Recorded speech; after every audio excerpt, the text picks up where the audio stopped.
solidarité, engagement, bénévolat, radio fidélité au cœur des assauts. Tirés à 300 exemplaires chacun, comment l'unique association de Loire-Atlantique édite des livres en breton? Sélectionne-t-elle les œuvres qu'elle traduit? Coup de cœur, bouche à oreille ou nécessité? Réponse dans l'épisode de ce matin au cœur des assauts avec Brendan Guiouzik-Gouret qui nous dévoile les secrets de ses choix. Comment vous choisissez les livres que vous voulez traduire? C'est des coups de cœur majoritairement.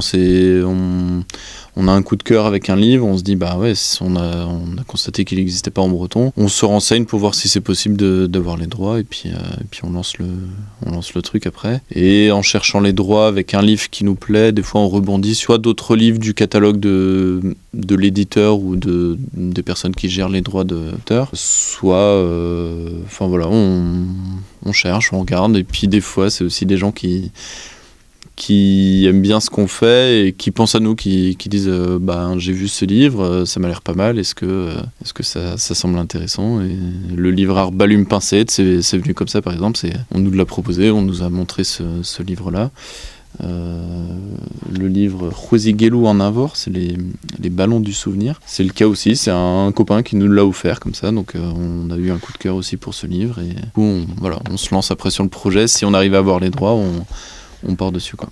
Est-ce que les livres abordent tout le temps les mêmes thèmes ou ça change?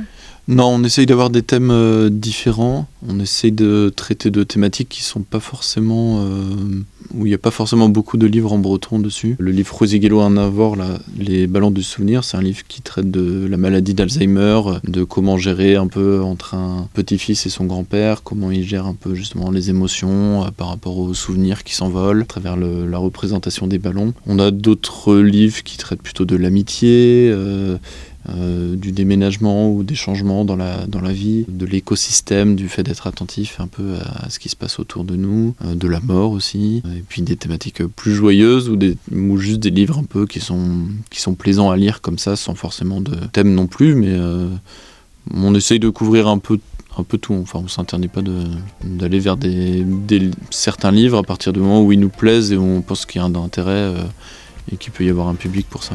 Demain, toujours au cœur du centre culturel breton de Saint-Herblain, nous découvrirons les coulisses de la traduction des ouvrages de l'association Timilène, un véritable travail d'orfèvre réalisé en équipe.